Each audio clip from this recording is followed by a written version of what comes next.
राधे राधे, जय श्री कृष्ण। नमस्कार, बहुत स्वागत है आपका आपके अपने YouTube चैनल आध्यात्मिक टॉक्स में। और मैं विभा मिश्रा हमेशा की तरह ये कामना करती हूँ कि आप सभी पर श्री हरि की कृपा हमेशा बनी रहे। दोस्तों, आज हम इस वीडियो में चर्चा करेंगे माघ मास की कृष्ण पक्ष की षटतिला एकादशी पर तिल का प्रयोग 6 प्रकार से कैसे किया जाता है, जो हमारे लिए हजारों गुना फल देने वाला होता है।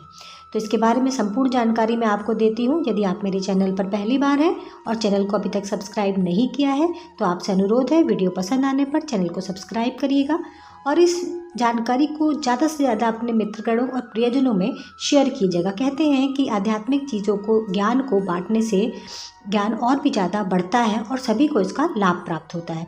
तो वीडियो को शुरू करते हैं, समय को ना गवाते हुए। वीडियो के साथ आप पूरा बने रहेंगे तो आपको संपूर्ण जानकारी प्राप्त होगी। षटतिला एकादशी माघ मास की कृष्ण पक्ष की एकादशी होती है, जो 2024 में 6 फरवरी को पड़ेगी।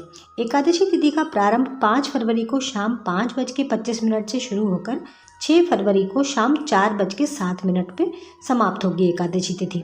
तो जैसे कि नाम से ही जाहिर हो रहा है कि षटतिला एकादशी मतलब 6 प्रकार से तिल का उपयोग इस एकादशी पर किया जाता है। कहते हैं कि इस दिन तिल का 6 प्रकार से प्रयोग करने पर हमें एकादशी का हजारों गुना फल प्राप्त होता है। तो मैं आपको एक एक करके बताती हूँ कि आपको 6 प्रकार से कैसे तिल का प्रयोग करना है। काले तिल का प्रयोग भी करना है और सफ़ेद तिल का भी। यदि आपके पास एक ही तिल है तो तिल ही होता है, आप उसका प्रयोग कर सकते हैं।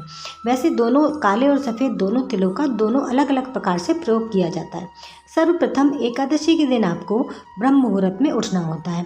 देखिए, माघ महीने में जो लोग माघ स्नान करते हैं वो सूर्योदय से पहले जागते हैं, दीपदान का संकल्प लेते हैं, दान का संकल्प लेते हैं। लेकिन आप पूरे महीने किसी कारणवश अगर नहीं उठ पाते हैं, नहीं कर पाते हैं माघ स्नान, तो कम से कम एकादशी यानी षटतिला एकादशी के दिन सूर्योदय से पहले जागें और अपने स्नान के पानी में काले तिल डालकर स्नान करें। कहते हैं कि ऐसा करने से हमें कभी भी नरक की प्राप्ति नहीं होती।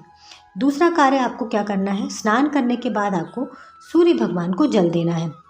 जल जो है हमेशा सूर्य भगवान को तांबे के लोटे से देना चाहिए।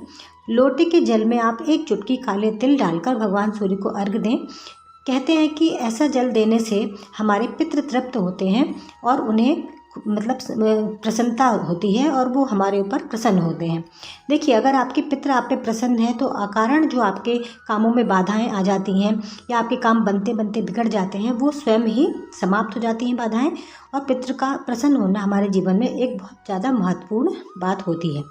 तो ये दूसरा काम हो गया। तीसरा, आपको पूजा में जो है भगवान श्री हरि की कोई भी प्रतिमा आपके पास हो, फोटो हो, लड्डू गोपाल जी हों, शालिग्राम जी हों, तो उनके समक्ष आपको उस दिन गाय के कंडे पर या फिर अगर उपला या कंडा ना हो तो आप आम की लकड़ी भी ले लें और थोड़ा सा हवन करें हवन सामग्री से। तो उसमें काले तिल जरूर डालें और हवन करें। तीसरा कार्य आपको ये करना है।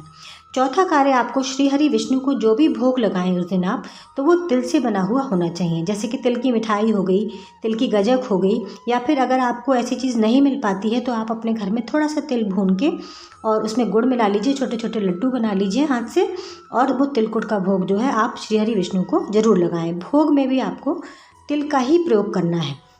अगली चीज़ जो आपको करनी है वो है, भगवान जो है आपको भोग तो आप लगा ही रहे, पूजा करने के बाद जब आप दान करें, क्योंकि एकादशी पर और माघ महीने में तिल के दान का बहुत बड़ा महत्व है, तो आप दान में भी तिल की कोई चीज़ दान करें, या तो तिल ही दान कर दें या तिल से बनी कोई मिठाई दान कर दें, गजक दान कर दें, जैसी भी आपकी सामर्थ्य हो।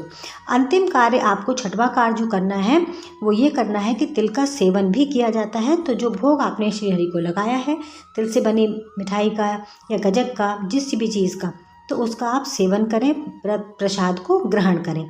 तो ये 6 कार्य जो हैं वो षटतिला एकादशी पर करने से हमें हजारों गुना पुण्य फल की प्राप्ति होती है। मैं आशा करती हूँ कि आपको वीडियो पसंद आया होगा। पसंद आया है तो चैनल को सब्सक्राइब करिएगा, इसको ज़्यादा से ज़्यादा शेयर करिएगा।